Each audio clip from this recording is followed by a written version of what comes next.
plus de tasse. Et est-ce que quelqu'un peut encore trouver une tasse comme ça, rapidement?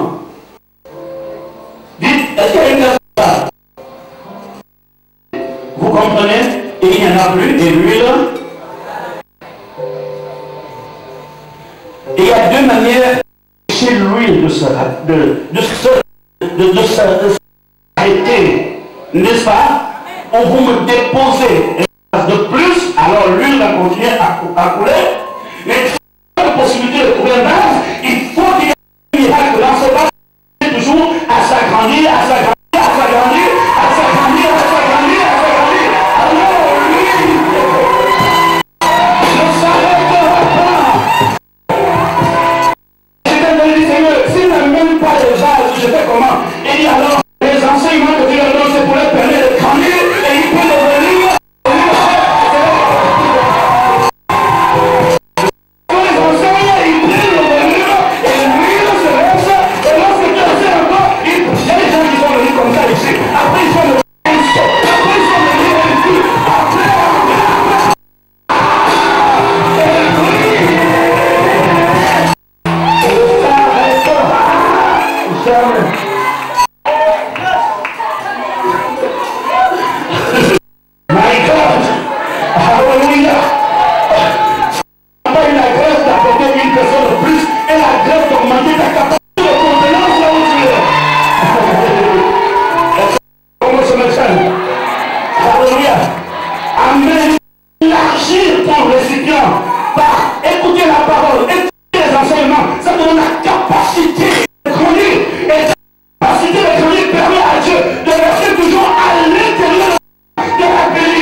Et lui ne s'arrêtera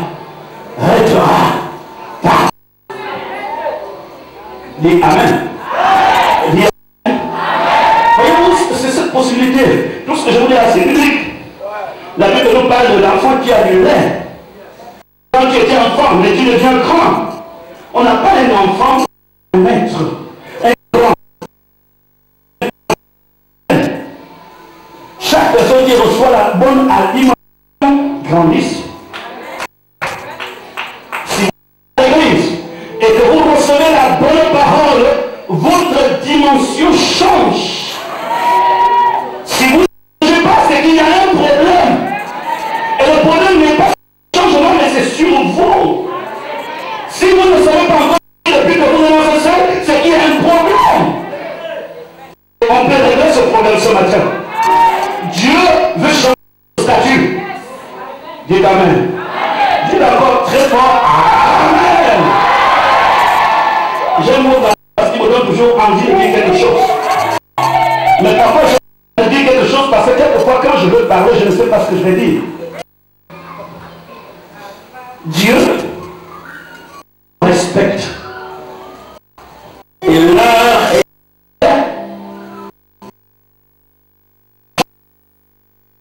Amen, bien.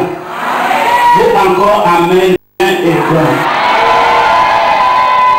La raison pour laquelle vous devez adorer Dieu, c'est tout simplement parce que Dieu vous a créé pour l'adorer. Dieu vous aime, il vous a appelé par votre nom. Dieu connaît dans quel lieu vous sortez pour se retrouver ici. Dieu connaît ton village, il connaît ta vie, il connaît les problèmes de ton foyer. Il connaît le cœur endurci de ton mari. Ne me dis pas que ton mari est plus grand que Pharaon. À moins qu'il ne soit le cousin de Pharaon. Si Dieu est plus fort que lui, tu n'est pas plus fort que son bilan.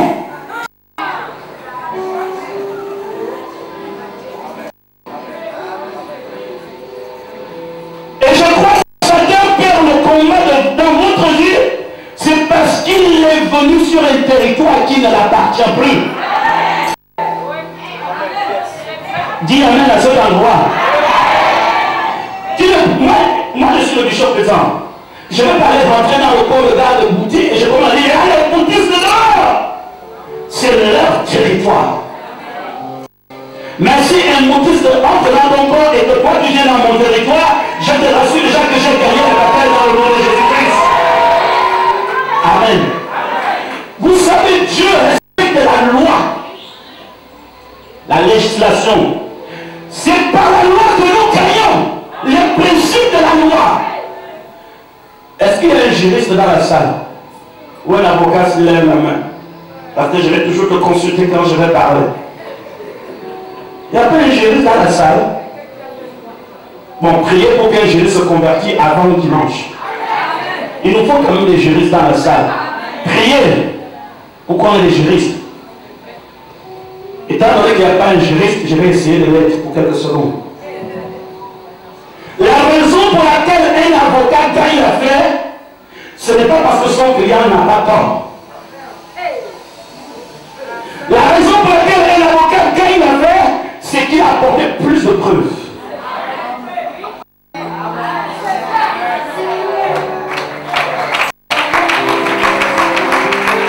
Je vous dis que je serai un juriste juste pour ce matin. Mais priez pour que Dieu amène les juristes dans l'église. Pour qu'on ne se trompe pas. La raison pour laquelle un avocat peut gagner une affaire, ce n'est pas parce qu'il est éloquent. Vous pouvez être éloquent. Mais si devant le juge, vous n'apportez pas les éléments de preuve tangibles,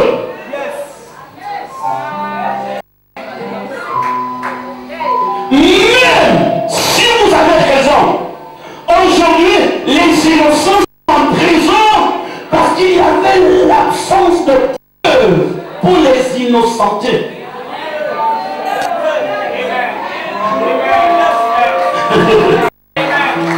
Est-ce que tu veux comme ça? Oh, béni au nom de Jésus-Christ. Quelqu'un entoure un corps dans ta voiture. Et tu vas ouvrir la main à l'arrière de ta voiture. Et tu cries, mais il y a un corps. Et tu vas toucher le corps pour se rassurer s'il vit ou pas. Tu te rends compte comment tu essaies de le soulever. Il est mort. Et la va au tribunal. Les preuves sont suffisantes pour dire que c'est toi qui l'as tué. Et tu vas te retrouver en prison. On a des empreintes en arrière de la voiture. On a trouvé des empreintes sur le corps. Et c'est ta voiture.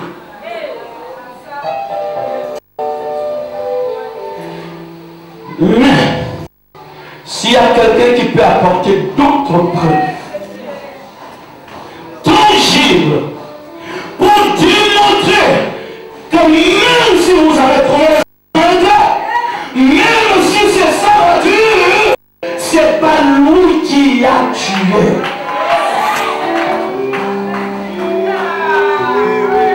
L'ennemi a dit Amen. Je vais te prendre ce matin et je vais te mettre sur le terrain de la légalité. À tel point, je déclare que tu as raison. Et que quel que soit le problème que tu pourrais avoir, tu gagneras le procès. Parce qu'il y aura le tangible que tu as raison. Et c'est là où tout se complique dans l'évangile. Et c'est là où les gens ne comprennent pas l'évangile. Les gens s'appuient sur le talent, sur l'éloquence et l'efficacité de parler. Mais là, il faut les preuves. Et si Dieu était venu avec l'éloquence, toutes les preuves démontrent que l'éloquence de Jésus, il a tort. Il faut qu'il amène des preuves. Et c'est les preuves qui peuvent innocenter. Alléluia. Et les preuves de l'évangile, ce sont les miracles. C'est la puissance de Dieu qui se manifeste dans votre vie. C'est la gloire de Dieu qui se manifeste dans votre vie. S'il n'y a pas ces preuves, l'évangile est mort. ne pouvez discuter avec un homme de ce siècle sur un plateau de télévision au sujet de Jésus et gagner le procès. Vous ne pouvez pas. Vous ne pouvez discuter avec un homme de ce siècle, lui dit que Jésus est le même hier, aujourd'hui, éternellement, avec les principes. Vous ne pouvez convaincre personne. Lui, il aura les arguments pour vous démontrer le contraire. Nous voyons comment les gens meurent. Les gens meurent d'Ebola. Les enfants meurent dans tous les champs de bataille. Vous ne pouvez pas discuter sur un plateau de télévision pour démontrer à quelqu'un que Dieu existe. Avec tout ce qui se passe, vous perdez le procès. Sauf si vous apportez les preuves. Si vous apportez les preuves. Et j'aimerais te dire quelque chose. Ce qui montre déjà dans ta vie pour que tous les membres de ta famille ferment la bouche, ce sont les preuves. Il faut les preuves maintenant dans la maison. Pour qu'ils ferment la bouche, il faut qu'il y ait les preuves de ton mariage, les preuves de ta guérison, les preuves de ta délivrance. Il faut qu'il y ait preuves.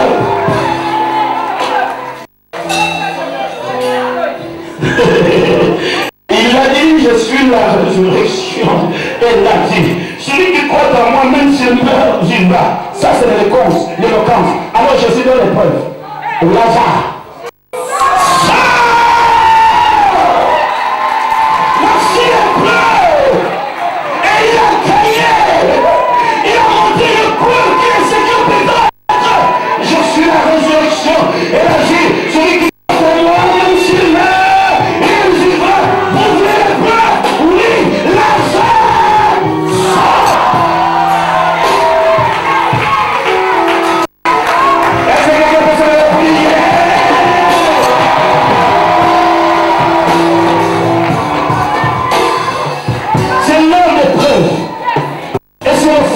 Dieu m'a donné pour vous. Ne vous inquiétez pas de vous dire. L'heure est arrivée qu'il doit apporter les preuves de son existence dans votre vie. Les preuves qu'il est Dieu. Les preuves que vous ne mentez pas au Seigneur la vérité. Les preuves qu'il t'a choisi, qu'il t'a oué. Les preuves qu'il t'a appelé. Les preuves. Oh, my God. Alléluia. Alléluia. Le diable ne réussira pas. Dis le diable ne réussira pas. Il faut le diable ne réussira pas. Je suis plus que vainqueur. Je vais gagner. Je vais gagner. Et je gagne toujours. Voilà le vrai problème. Il faut que tu sortes d'une vie de dispute. Entrons dans l'épreuve. On ne peut plus discuter. Non, non, laissons ça. Tu as raison, tu n'as pas raison. On est fatigué. On connaît les gens qui parlent très bien français, mais qui n'ont aucune preuve. Jésus est venu dans un monde. Permettez-moi de parler. Vous savez, pour les intellectuels qui sont dans la salle, soyez bénis. J'ai quelque chose à vous dire. Aujourd'hui, les gens ne sont plus intelligents. Le siècle passé, les gens étaient plus intelligents. Les gens d'aujourd'hui poursuivent des pensées qui ont été créées par les hommes qui ont vécu avant. Ils ont créé la science, ils ont créé les mathématiques, aujourd'hui nous ne sommes plus dans le monde de la création, nous sommes dans le monde de l'idéologie. Quelqu'un peut faire dans telle ou telle idéologie. Alors Jésus, lui, il était arrivé dans la période où il y avait des gens qui avaient la pensée de créer. Je suis l'intelligence. Moi Jésus, je ne connais pas la vérité. Je suis la vérité. Il a dit je suis. Jésus n'a jamais dit j'ai. Il dit je suis la vérité. J'ai le premier. Je suis la solution. Je suis malade. Je suis la guérison. Alléluia. Alléluia. Les preuves vont rentrer. Les preuves vont rentrer. Dites amen. Les preuves vont rentrer. Je veux que vous me lisez ce texte. Très bien. Je ne sais pas pourquoi je vous aime beaucoup comme ça ce matin. Le psaume 2, verset 8. Nous rentrons dans l'épreuve. Somme 2, verset 8. Oui. La Bible dit, demande-moi et je te donnerai des nations pour héritage, les extrémités de la terre pour possession. Et les nations comme héritage. Mais les extrémités de la terre, possession. Possession. Qu'est-ce qu'il dit à Josué? Tout lieu où foulera la plante de ton pied, tu fais comment? Maintenant, je vais vous amener dans un cadre juridique. Lorsque Dieu parle comme ça en droit, c'est une loi. Demande-moi, je te donne. Lorsque quelque chose t'est donné, ça devient ta propriété personnelle. Seigneur, ça me fait bien. Oh, je n'ai pas l'habitude de me réjouir quand je prêche. Mais là, je veux parler, mais je ne sens pas la force de parler. Parce que ce qui se passe au-dedans de moi est plus fort de ce que je vais dire. Il dit, je te donne les nations. Si tu es nigérian, acclame le Seigneur Jésus. Si tu es Camerounais, acclame sa plus fort. Si tu es étranger, acclame. Si tu es Camerounais, acclame.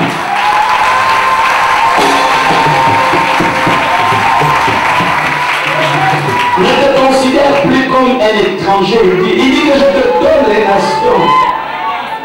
Nigérian, le Gabon est plus grand que le Nigeria. C'est petit, c'est-à-dire que Dieu te donne le Gabon, je dirais ça dans la bouche. Le Gabonais, vous pouvez être fâché. Il a une promesse. Et tu vas changer ça comment? Il a dit, demande-moi, qu'est-ce que vous dites pas que là où il a déjà demandé au Gabon? Quand il a demandé au Gabon, toi-même tu es déjà avec lui. Il a dit Gabon, je te dis, Dieu a dit, tu me donnes le Gabon. Alors le Gabon m'appartient, la richesse du Gabon m'appartient, tout ce qui est au Gabon m'appartient. Cette promesse est valable pour toi qui es là. Le Nigeria aussi t'appartient. Les États-Unis aussi t'appartiennent. Les nations entières aussi t'appartiennent. Il dit, demande-moi, je te donne. Donc maintenant, soyez bénis. Lorsque Dieu a demandé les négociations, je vais que quelqu'un demande en 1 minute la nation qu'il veut contrôler. Il demande moi et je te donne les nations comme héritage et quoi? Les extrémités de la terre pour possession. L'héritage, ça signifie les biens de cette nation t'appartiennent.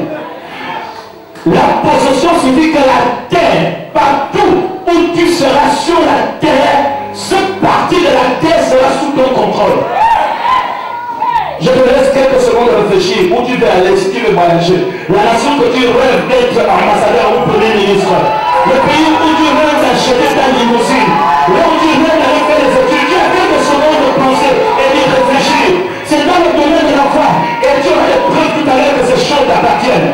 Si tu as trouvé la nation et la terre, je veux que tu y lèves la main pour 10 secondes et tu as dit que telle ou telle nation m'appartient. Et là, maintenant, et prie au nom de Jésus-Christ de Nazareth. Oui, prie maintenant au nom de Jésus.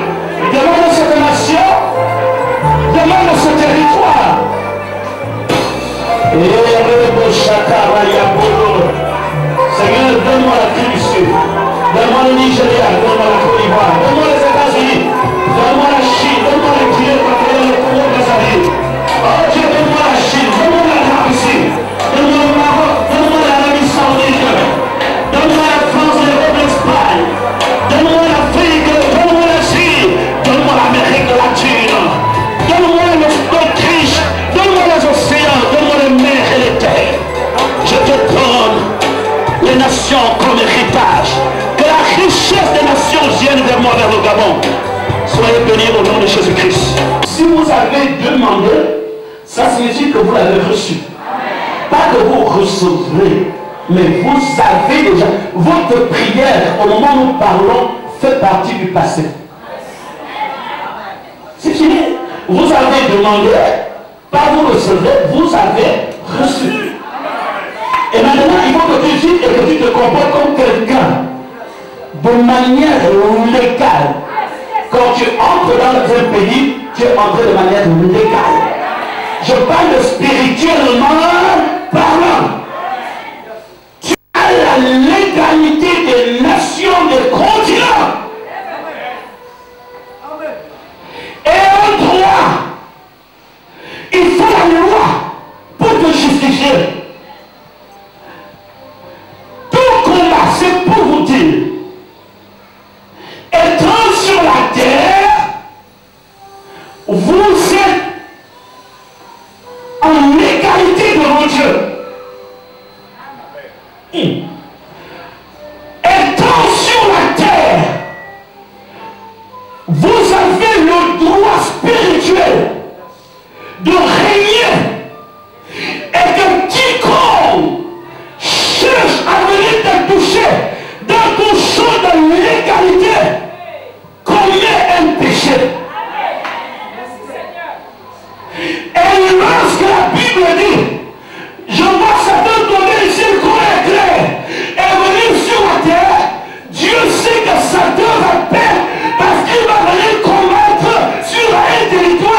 Le psaume 115, verset 16.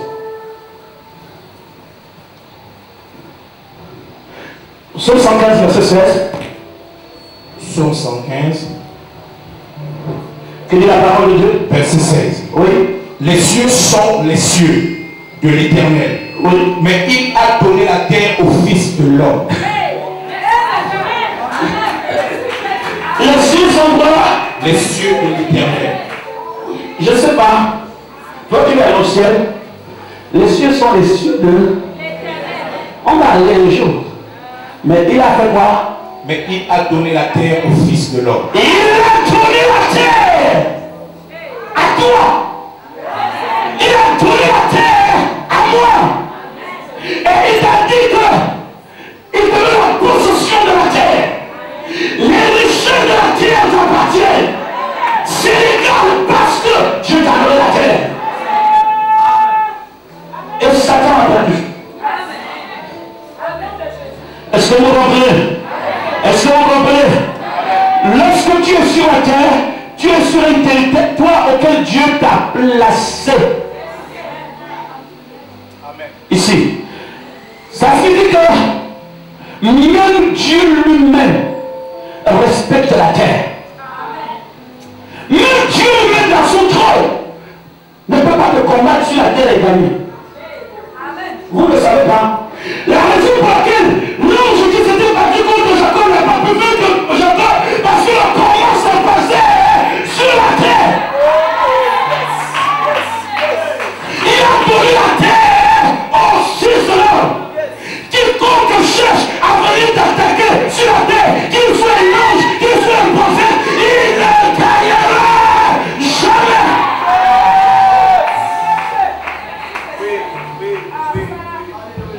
Il a donné la terre au Fils de l'homme. Il a donné la terre à toi. Et lorsque l'ange vient combattre Jacob, il traverse les limites de sa frontière. Les cieux sont les cieux de l'Éternel. Et voilà pourquoi le combat va durer toujours la nuit. Et quand le combat, moi je sais qui? Pourquoi c'est qui? C'était l'Éternel. Il lui a répondu, Jacob lui dit le papa, viens me chercher pour ici. Tu sais ce que écrit. Tu passes pas. Malgré qu'il avait cassé la hanche de Jacob, mais le combat a duré longtemps.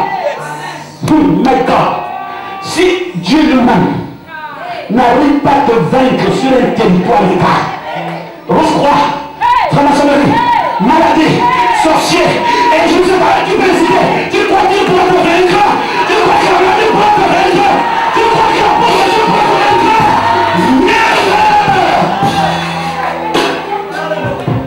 Jamais! Jamais! La raison pour laquelle je suis dans la joie, c'est parce que je suis sur un territoire légal.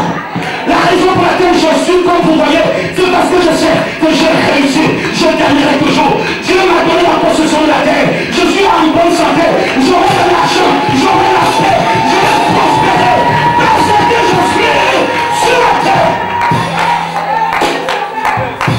Et la vie disait, je ne mourrai pas avant d'avoir vu la bonté de l'Éternel sur la terre des vivants.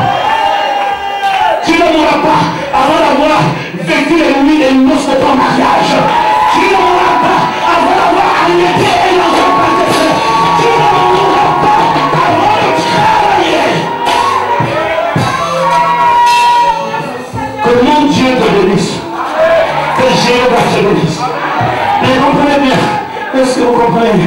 Michael, comprenez ça? Comprenez ça? Combattre Dieu sur la terre et Dieu ne gagne pas. Et tu viens me dire que ça n'a pas été venu gagner. Dieu lui-même trouve la nécessité de venir comment? Parce que vous savez quoi? De cette génération, personne ne pouvait vaincre Jacob. Parce que s'il y avait quelqu'un à cette époque qui pouvait frapper Jacob, Dieu l'aurait envoyé. Et Dieu a regardé sur la terre et dit c'est le Superman. Qui peut me arrêter ce jeune monsieur-là? Dieu dit, bon, c'est pas grave, moi je descends.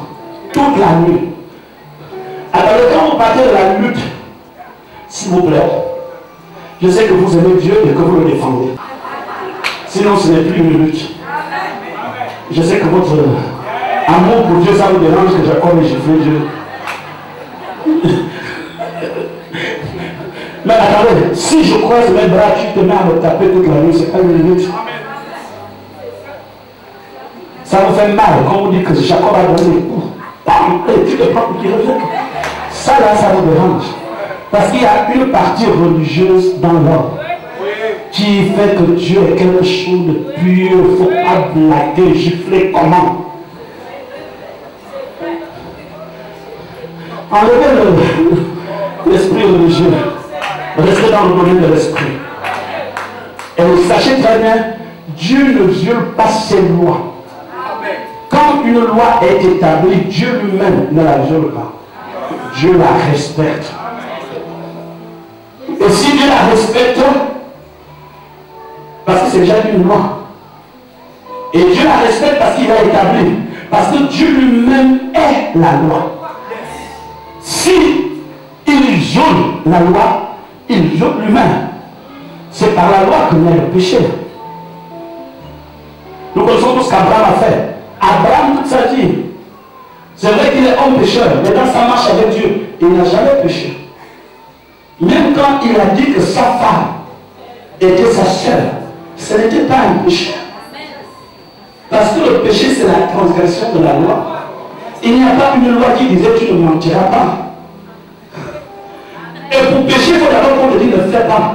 Et la Bible déclare que la loi vient de Moïse. C'est Moïse qui nous dit tu ne mentiras pas, tu ne voleras pas, tu ne tueras pas, tu ne feras pas ceci. Dès que la loi est promulguée, établie, celui qui la transgresse pêche. Voilà pourquoi, enfin, je ne dis pas que Dieu n'a pas menti. Dieu n'a pas considéré le mensonge d'Abraham comme un péché. Il a dit amen, j'ai bien dit. J'ai progé pour que ça ait une bonne entendement théologique. Dieu n'a pas considéré le mensonge d'Abraham comme un péché. Parce qu'il n'y avait pas de loi. Est-ce qu'il y a les enfants de l'école du baptême là? Je croyais que vous devez dire amen avant tout le monde. Vous avez tous moins d'eux. Alléluia. Dieu respecte ce principe et tout ce qui est établi. Il ne viole rien. Tout est respecté. Et quand Dieu descend sur la terre pour combattre Jacob, il sait que j'ai donné la terre au fils de l'homme. La terre appartient. Et quand Dieu descend vers 18 h, Jacob l'attend. Et la bagarre a eu lieu. C'est une bagarre terrible. Regardez-moi droit dans les yeux. Vous allez me dire un peu. Il y a des bagarres qui se font sur la terre. Il y a des luttes qui se font sur la terre. Mais c'est la lutte la plus violente qui les challenge sur toute la planète Terre. À une seule raison, il n'y avait pas de règles. Il n'y avait pas d'interdiction que tu peux taper comme ça, ne tape pas comme ça. 2, il n'y avait pas d'arbitre qui pouvait dire que l'autre est fatigué. Fin de match. Regardez toutes les luttes que vous voyez à la télévision. Il y a les règles, il y a l'arbitre. Pour lui, pas de règles, pas d'arbitre. Tous les coups sont permis.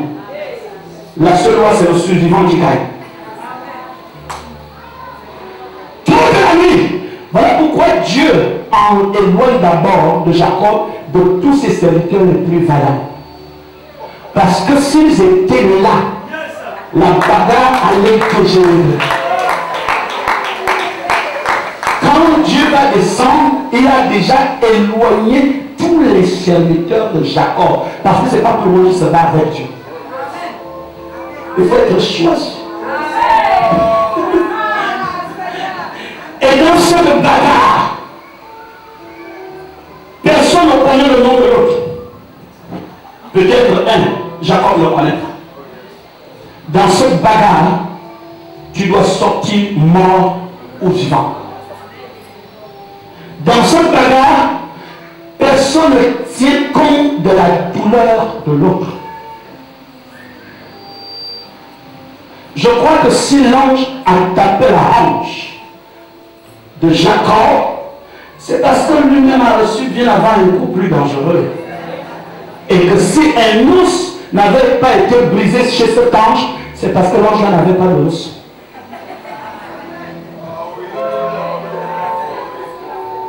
La bagarre était forte. Mais le seul arbitre qui était ce jour pour déterminer la fin de la bagarre, c'était le roi. Lorsque le roi arrive, il lui dit maintenant, laisse-moi partir. Tu as lutté, il ne dit pas tu as lutté avec Dieu et tu as gagné. Laisse-moi partir. Jacob ne regarde pas comme ça. Et si tu ne bouges pas, je m'en fous de l'Europe. Quand on a fait toute la vie, où était l'Europe? Tu me payes.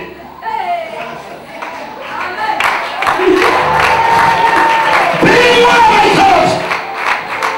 Là, je vais passer à vous. Jacob dit jamais. Et dit, tu ne t'appelleras plus Jacob. Tu t'appelleras Israël. Et Jacob lui donna le visa de retourner dans son territoire. Le visa de sortir. Vous pensez que c'est peut-être ce que j'ai dit un peu plus dur. Mais la plupart d'entre vous, vous êtes battus contre Dieu.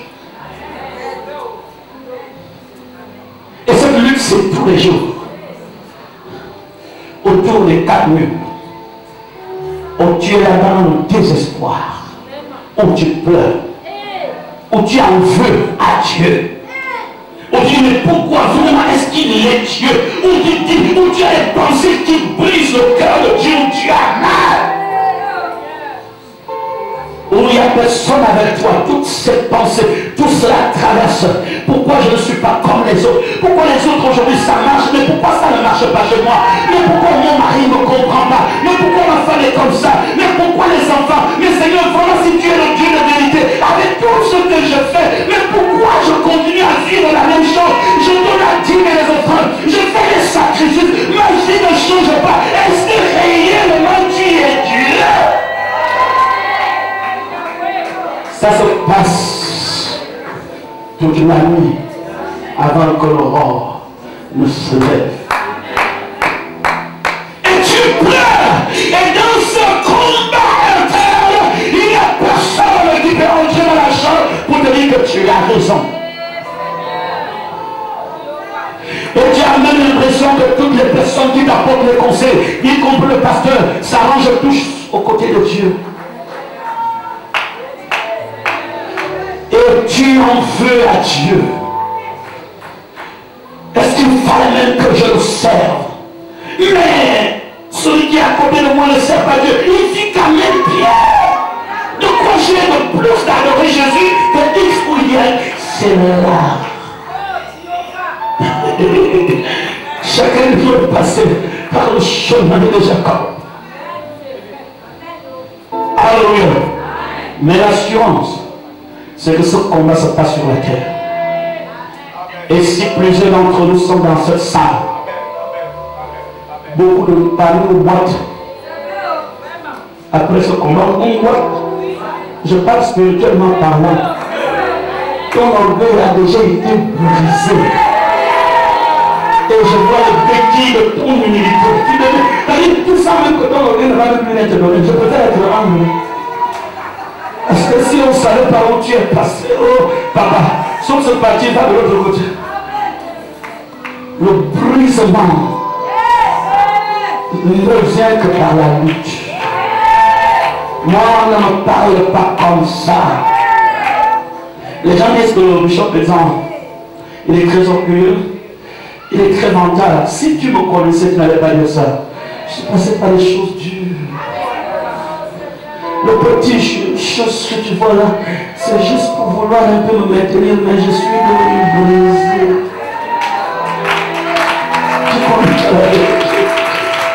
Je sais pas si Dieu va amener tout homme sois à comprendre qu'il n'est rien. Même ton propre talent n'est pas ton âme. C'est ton caractère qui est ton âme.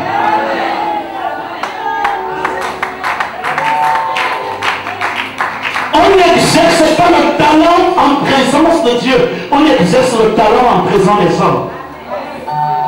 Nous ne sommes pas devant Dieu pour lui dire que je sais prêcher. Je ne suis pas devant le Seigneur pour lui dire que je suis un bon prédicateur. Je ne suis pas devant le Seigneur pour lui dire que je suis bishop. Je suis devant le Seigneur pour lui dire je suis ton humble serviteur. Je me sois fait selon ta parole.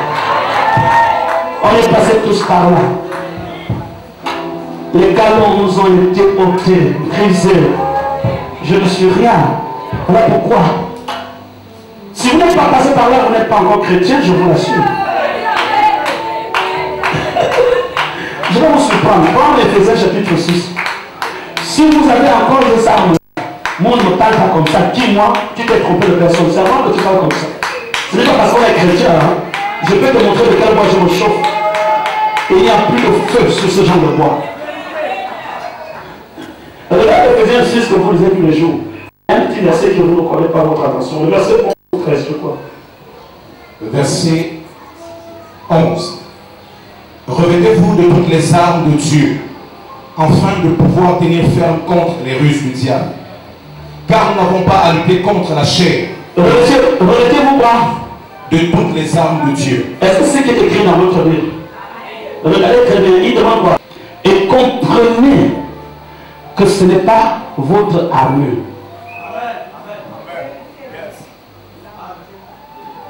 Les armes dont il est question ne vous appartiennent pas.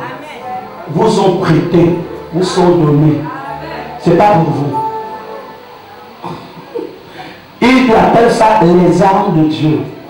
Mais reprenez la verset pour mieux comprendre ce qu'il s'appelle l'Éternel Dieu des armées. Cela signifie que c'est Dieu lui-même qui s'habille comme ça, pas vous. Ce n'est pas pour vous. Mais comme vous êtes dans la nécessité, prenez ça pour faire le travail. Mais ça m'appartient. Ça signifie que c'est comme ça que Dieu s'habille. Ce sont les armes de Dieu. Ce ne sont pas les armes du bishop, ce ne sont pas tes armes. Il dit, revêtez-vous de toutes les armes de Dieu. C'est pour eux. Ça signifie qu'avant vous, il y avait ces armes. Ils n'ont pas été créés pour vous. Elles existent avant vous. C'est la raison pour laquelle le jour où David veut aller combattre Goliath, le rôle du père, c'est de donner à son fils ses armes. Saül va prendre ses armes et les donne à David. Mais la difficulté entre David et Saül, c'est que David était très jeune, il ne pouvait pas porter l'armure de Dieu, de Saül. Il avait bien envie, mais à cause de sa jeunesse, il ne pouvait pas. Et je crains que cela ne soit pour certaines personnes l'incapacité de porter l'armure de Dieu. À cause de leur désobéissance. Chacun de nous a la possibilité de porter les armes de Dieu sur la terre. Chaque arme correspond à chaque personne. Dis Amen. Si tu as compris, dis Amen. La raison pour laquelle tu ne peux pas perdre sur la terre, parce que tu combats avec les armes de Dieu. Est-ce que tu comprends? Et il mettait sur votre tête quoi? Vous savez ce qu'on appelle le casque? C'est pas le képi, c'est pas la casquette.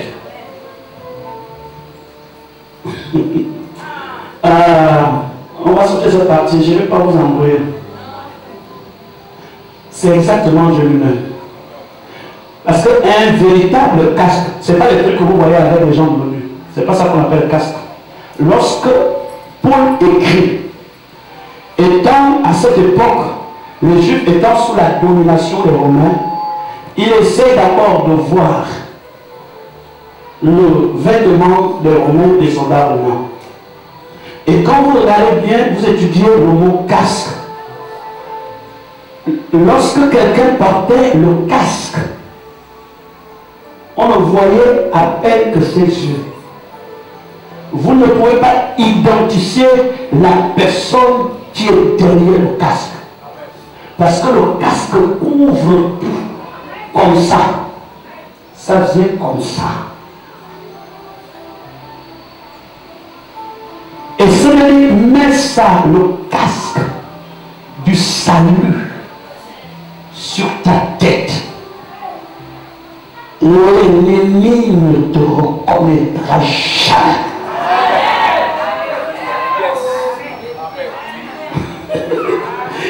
Les sorciers de ta famille, tu seras en face d'eux, toi tu les vois, mais il s'agit qui est derrière ce casque. C'est pas une casquette que tu mets comme ça et puis Nike ou Red Book. Ce casque, il n'y a que les yeux, et à l'intérieur de ces yeux, il y a les flammes de feu. Il y a quelque chose qui jaillit, il y a l'autorité, il y a l'assurance, il y a la détermination, il y a la force. Alléluia. Vous avez tout gagné.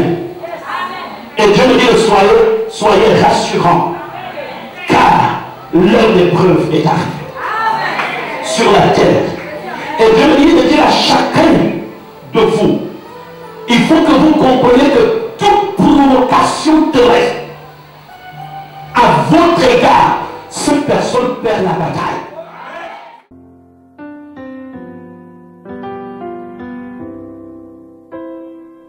C'est au pied de ta croix que je trouve le réconfort.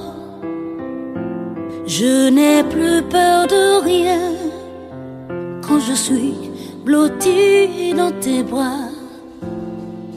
C'est au pied de ta croix que je trouve le réconfort. Je n'ai plus peur de rien quand je suis blotti dans tes bras. Assoiffé de ton eau qui me redonne la vie, tu me nourris avec ton pain de vie. La douceur de ta voix, je ne m'en lasserai pas. Quand tu me parles, je t'entends et je crois. C'est au pied de ta croix que je trouve le réconfort. Je n'ai plus peur de rien quand je suis blotti dans tes bras. C'est au pied de ta croix que je trouve mon réconfort. Je n'ai plus peur de rien quand je suis blotti dans tes bras. Garde-moi près de toi